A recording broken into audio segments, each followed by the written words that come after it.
بسم اللہ الرحمن الرحیم۔ السلام علیکم ناظرین، ملک ٹی وی میں خوش آمدید کہتے ہیں۔ آئیے چلتے ہیں آج کی سٹوری کی طرف۔ علی خان سے میری شادی اس طرح ہوئی کہ اس نے مجھے سرحد کے ایک گاؤں سے خریدا تھا۔ میری جھلک اس نے پیر بابا کے گھر میں دیکھی جہاں وہ دعوت میں شرکت کرنے آیا تھا۔ 16 برس کی تھی اور بہت خوبصورت تھی۔ اس نے میرے بارے میں بابا جان سے پوچھا۔ انہوں نے بتایا کہ کچھ لوگ اس کو اغوا کر کے لائے تھے۔ اس وقت یہ ابھی 4 برس کی تھی۔ وہ اس کو آگے کہیں بیچنا چاہتے تھے۔ جب میں نے دیکھا اس کی معصومیت پر تاس آ گیا، ان سے اس کو لے لیا اور ایک بیٹی کی مانند پرورش کی تھی۔ طے یہ ہوا کہ وہاں کی رسم کے موجب جب اگر علی خان میری پرورش پر آیا، خرچہ بابا جان کو ادا کر دے تو وہ مجھ کو اس کے نکاح میں دے سکتے ہیں۔ علی خان نے فوراً یہ شرط مان لی۔ کیونکہ علی خان برا آدمی نہ تھا، لہذا پیر بابا نے مجھ کو اس کے نکاح میں دینے سے گریز نہ کیا۔ علی خان نکاح کے بعد مجھے اپنے گھر لے گئے۔ اس نے میری بہت چاہت کی، سو میں نے عمر کے فرق کو محسوس نہ کیا کہ مجھے ایک محفوظ گھر مل گیا تھا۔ لاکھ خوبیاں صحیح، لیکن وہ بہت ہی شکی مزاج تھا۔ اس کا تمام حسن سلوک اس دم غارت ہو جاتا جب وہ مجھے شک کی نظروں سے دیکھتا۔ دراصل میری نوخیزی اور خوبصورتی اس کو ڈرا رہی تھی، کہیں بھی میں بھی دوسری طرف مائل نہ ہو جاؤں۔ جب اس کے تہمات حد سے بڑھ لگی تو میں اس سے نالاں رہنے لگی۔ اس کی بے چین کھوجی نظریں میرے دل کا سکون لوٹ لیتی تھیں۔ وہ صاف صاف بات بھی نہ کرتا کہ میں اپنی صفائی میں کچھ کہہ کر اس کو مطمئن کرتی۔ اس کی ڈھپکے چھپے زومانی جملے میرے دل پر پرچیوں کی طرح لگتے۔ وہ مجھ پر اوچھا وار کرتے اور میں تلملا کر رہ جاتی۔ زندگی میں اور کوئی کمی نہ تھی، سبھی کچھ تھا ہمارے پاس، بس یہی ایک بات مجھ کو سراسر تکلیف میں رکھتی تھی کہ وہ مجھ پر اعتبار نہیں کرتا تھا۔ جبکہ زندگی کو خوشی سے جینے کے لیے میاں بیوی کا ایک دوسرے پر اعتماد بہت ضروری ہوتا ہے۔ نہ سمجھی کے باوجود بھی مجھ کو احساس تھا کہ اب زندگی انہی کے ساتھ بسر کرنی ہے۔ شوہر کے سلوک کی پرچیاں سہتے سہتے 8 برس گزر گئے اور میں 4 بچوں کی ماں بن گئی۔ اب حالات پہلے جیسے نہیں رہے تھے۔ خان کی بے توجہی سے اب اس کا کام ٹھپ ہوتا جا رہا تھا۔ کثرت اولاد سے ہم پریشان تھے، جبکہ معاشی حالات دگرگوں ہو گئے تھے۔ دمے کی بیماری نے خان کو آ لیا اور وہ بیمار رہنے لگے۔ بیماری کے باعث زیادہ تر گھر میں ہی رہتا تھا، کیونکہ پٹرول اور ڈیزل کی بو سے اس کو سانس لینے میں دشواری ہو جاتی تھی۔ اب معاشی ابتری کے دن شروع ہو گئے۔ شروع دنوں میں تو بچوں کے ساتھ میں نے بہت تکلیف برداشت کی۔ جب حوصلے نے جواب دے دیا تو میں نے سلائی مشین نکال لی، محلے کے کپڑے سینے شروع کر دیے۔ صبح سویرے گھر کے کاموں سے نمٹ لیتی اور روزانہ 2 سے 3 جوڑے سی لیتی۔ اس طرح گھر کا خرچ چلنے لگا۔ خان کو میری ہمت سے کچھ ذہنی آسودگی میسر ہو گئی۔ آسرا ملنے پر طبیعت بھی بحال ہونے لگی۔ وہ کام پر جانے کے قابل ہو گئے۔ ان دن جب خان نے مسلسل بیٹھ کر آرام کیا، اس کو کام چوری کی عادت ہو گئی۔ وہ اب کام پر جانے کی سے جی چرانے لگا، مگر میں سلائی کے کام میں مزید تیزی نہ لا سکتی تھی۔ خان سے کہتی کہ ٹرک کا کام چھوڑو اور دکانداری یا کوئی اور کام کرو، بچوں کا پیٹ تو پالنا ہے۔ اس پر وہ چلانے لگتا۔ اب مجھ پر الزام لگانے میں تیزی آ گئی۔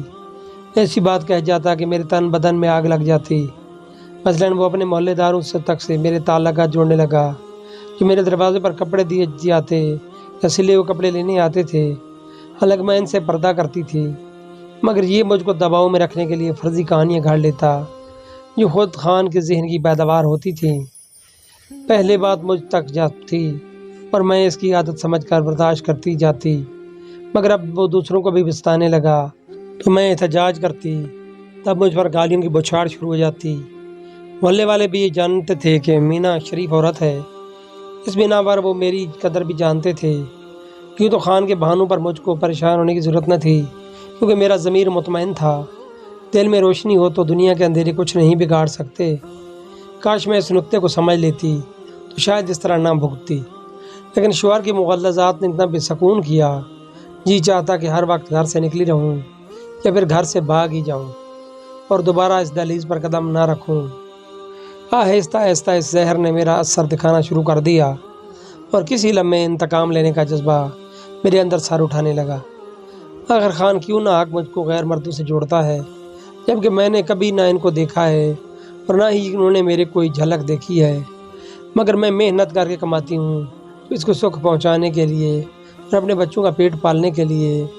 اگر وہ ٹھیک طرح سے نہیں کماتا تھا، مجھے تو کمانا تھا۔ میرے کردار پر کیچڑ اچھالنے سے اس کا کیا مقصد تھا؟ انسان ایک ہی طرح کی باتیں سن سن کر بالآخر سچ ہو ہی جاتا ہے۔ اس کے اپنے دماغ میں خلل تھا، تبھی تو وہ میرے دماغ میں خلل ڈالتا تھا۔ انہی دنوں میں بہت پریشان تھی۔ میرا سب سے چھوٹا لڑکا بیمار پڑ گیا اور میں اس کے لیے دوا لینے گھر سے نزدیک کلینک پر گئی۔ پہلے بھی اسی ڈاکٹر کو بچوں کو دکھایا کرتی تھی۔ میری ملاقات وہاں ایک شخص سے ہو گئی جس کا نام واحد بخش تھا اور وہ اپنے بھائی سے ملنے آیا ہوا تھا۔ اسی کلینک پر کمپاؤنڈر تھا۔ دوا لے کر جب میں نے اپنے بیٹے کو اٹھایا تو ہانپ گئی۔ وہ بخار کی وجہ سے ہل نہ سکتا تھا۔ میں اس کو اٹھا کر گھر تک جا پہنچ نہیں سکتی تھی کیونکہ مجھ میں اتنی طاقت نہ تھی۔ واحد بخش نے یہ منظر دیکھا تو میرے پاس آیا۔ برا نہ مانو تو میں اس بچے کو اٹھا لیتا ہوں اور آپ کے گھر تک چھوڑ آتا ہوں۔ میں اس شخص کو اس کے بھائی کی وجہ سے جانتی تھی، سو میں نے اس کی بات مان لی اور اپنا بچہ اس کو دے دیا۔ جب اس نے گھر کے پاس آ کر بیمار بچے کو میرے سپرد کیا، علی خان گھر کی چھت پر موجود تھا۔ اس نے اوپر سے یہ منظر دیکھ لیا۔ اس پر کیا تھا؟ اس کے شیطانی دماغ نے میری بد چلنی کی کہانی گھڑ لی اور مجھے نہایت غلیظ گالیاں دیں۔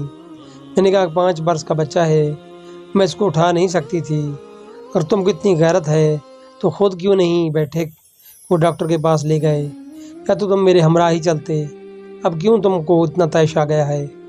اس پر اس نے بے تحاشا مجھ کو تھپڑ مارے اور میرا تعلق واحد بخش سے جوڑ دیا۔ جب وہ گالیاں دے رہا تھا اور تھپڑ مار رہا تھا تو واحد بخش باہر کھڑا اس کی آواز سن رہا تھا۔ اس کو بے حد افسوس ہوا۔ واحد نے اگلے دن ایک عورت کو میرے گھر بھیجا۔ اسے کہا خان کی بیوی کو کہو کہ کلینک آ کر میری بات سن جائے۔ اتفاق سے اگلے دن خان کا ایک عزیز وفات پا گیا اور میں وہاں چلی گئی۔ میں تو یوں بھی اپنی زندگی سے کھارے کھائے بیٹھی تھی۔ سندیسہ ملتے ہی کلینک چلی گئی۔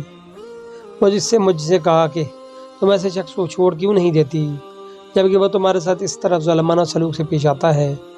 تم کب تک اتنی اذیت سہتی رہو گی؟ اگر چھوڑ دوں تو کہاں جاؤں؟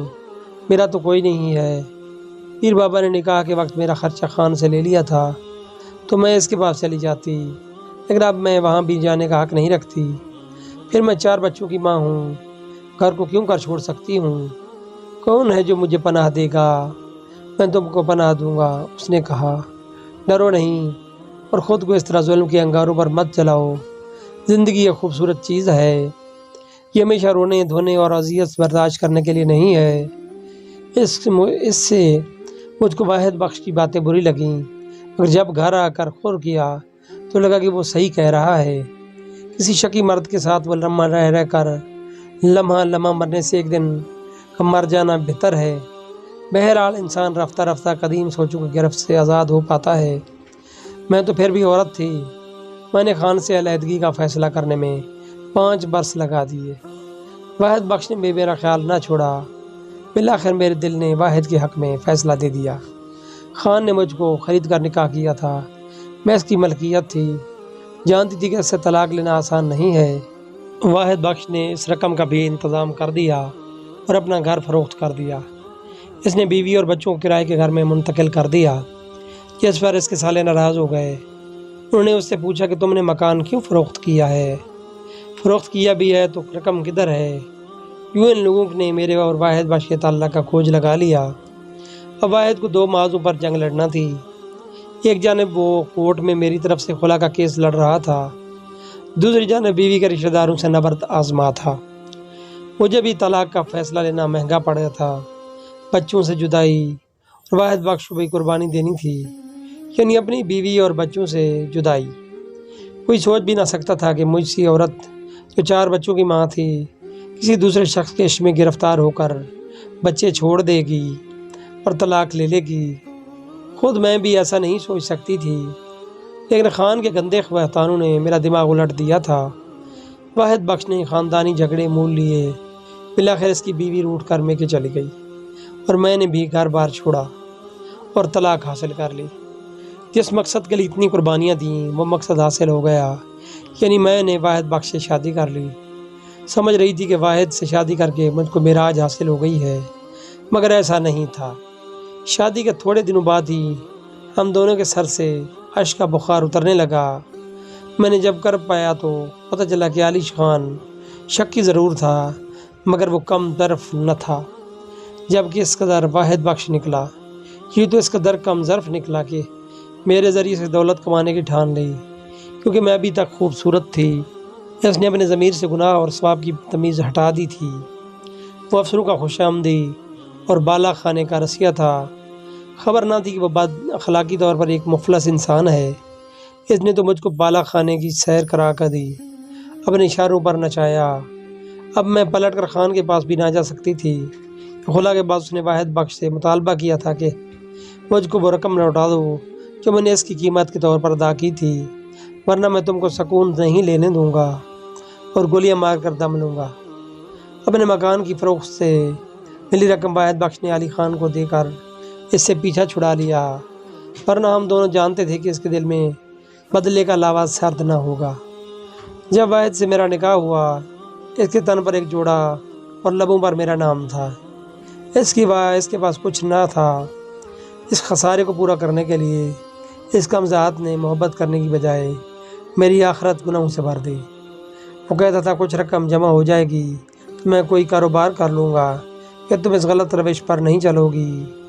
میں اس کی باتیں سنتی، دل خون کے آنسو روتا، سسک کر رہ جاتی کہ وہی شخص تھا جس کی خاطر میں نے گھر بار چھوڑا تھا، اپنے 4 معصوم بچوں سے ان کی ماں چھین لی تھی۔ اولاد جیسے انمول خزانے کو دنیا کی ٹھوکرے میں ڈال کر میں اس کے ساتھ چلی آئی تھی۔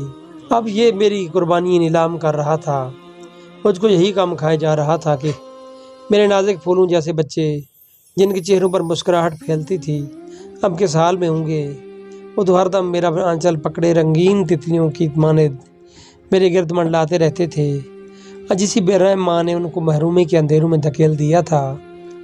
اب میری سمجھ میں یہ بات آتی تھی کہ واحد بخش میرا عاشق نہیں تھا، بلکہ میرے دل میں اہانت کے درد نے انتقام کی آگ کا روپ دھار لیا تھا، جس کی تپش سے تڑپ کر میں نے ان کومل کلیوں کو بھی اپنی ممتا کی ہری بھری شاخ سے نوچ کر تڑپتا چھوڑ دیا تھا۔ جب میں نے خان سے طلاق لی، میرے 4 بچے سکول جاتے تھے اور میں ان کا خرچہ اٹھاتی تھی۔ یقیناً اب ان پر تعلیم کے در بند ہو کیے جا چکے تھے۔ میرے برے مقدر میں نے واحد بخش کی تقریر بدل دی، مگر میرے جگر گوشوں کی دنیا تاریک ہو گئی۔ اب وہ علی خان کے رشتہ داروں کے دروں پر بھٹک رہے تھے۔ نہ بیٹیاں ماں کا منہ دیکھ سکتی تھیں اور نہ میں اپنی بیٹیوں کو گلے لگا سکتی تھی۔ اب سوچتی ہوں میرے کیے کی سزا میرے بچوں کو ملی۔ وہ بھی تو مائیں ہوتی ہیں جو در در بھیک مانگ کر بھی اپنے جگر گوشوں کو خود سے جدا نہیں ہونے دیتی۔ ایک میں تھی کہ جس کی خاطر بچوں کو چھوڑا، وہ بھی میرا نہ بن سکا بلکہ میری عزت کا دشمن نکلا۔ یہی واحد بخش تھا جس کا پہلے میرے بغیر جینا حرام تھا، اب اس نے میرا جینا حرام کر دیا۔ میری راتوں کے سودے کرنے والا میرے احتجاج پر مجھ کو بکاؤ مال کہتا اور مارنے پیٹنے لگتا۔ اس کی بے اعتنائی پر میں گناہ کی قید میں زندگی گونج کی طرح بند تھی، دن رات کر لاتی تھی، مگر میری درد بھری صدا سننے والا کوئی نہ تھا۔ کس سے مجھ کہتی مجھ پر کوئی کیا بیت رہی ہے، جس تن لاگے سو تن جانے۔ واحد بخش کا ہر احساس مر چکا تھا۔ اس نے میرے تن من میں سیاہی بھر دی تھی۔ اس دکھ کو برداشت کرتے ہوئے میں بیمار پڑ گئی اور اس کے لیے دولت کمانے کے قابل نہ رہی۔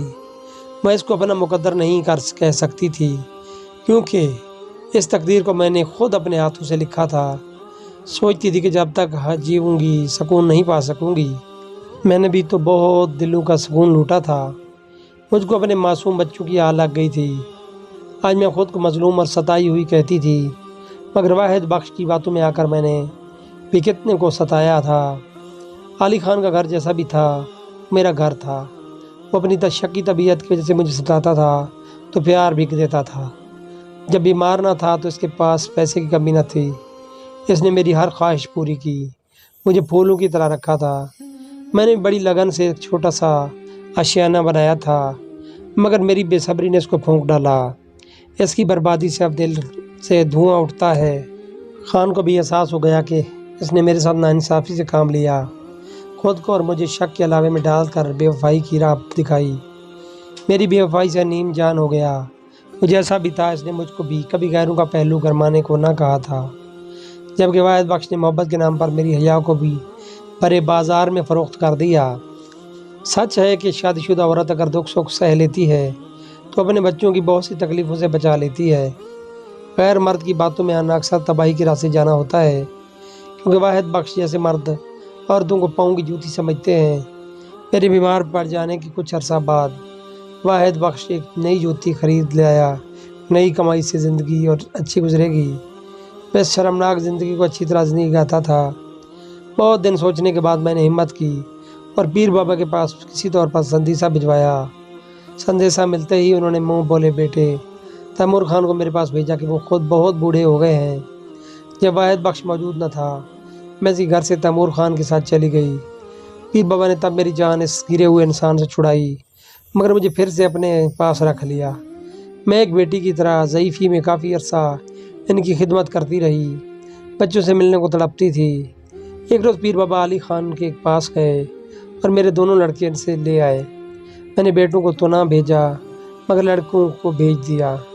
بھی جوان ہو چکے تھے، ان کو میرے اس ماضی کا علم نہ تھا جو واحد بخش سے وابستہ تھا۔ پیر بابا وفات پا گئے۔ علی خان کا بھی بعد میں ایک ایکسیڈنٹ سے انتقال ہو گیا۔ میرے بیٹے مجھ کو بے آسرا پا کر اپنے گھر لے آئے اور جو اللہ نے میرے قصور معاف کیے۔ میرے بچوں نے مجھے سنبھال لیا اور میرا بڑھاپا سکون سے گزرنے کے اس رب العزت نے اسباب کر دیے۔ بچیوں کی شادیاں ان کے والد نے کم عمری میں کر دی تھیں۔ وہ مجھ سے ملنے آتی تھیں۔ میری دونوں بہویں اچھی ہیں۔ میں سچ شکر کرتی ہوں کہ میرا خیال رکھتی ہیں۔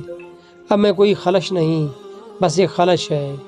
اے کاش مجھے معلوم ہو جائے کہ میں کون ہوں، کہاں سے مجھے اغوا کیا گیا اور میرے ماں باپ کون تھے۔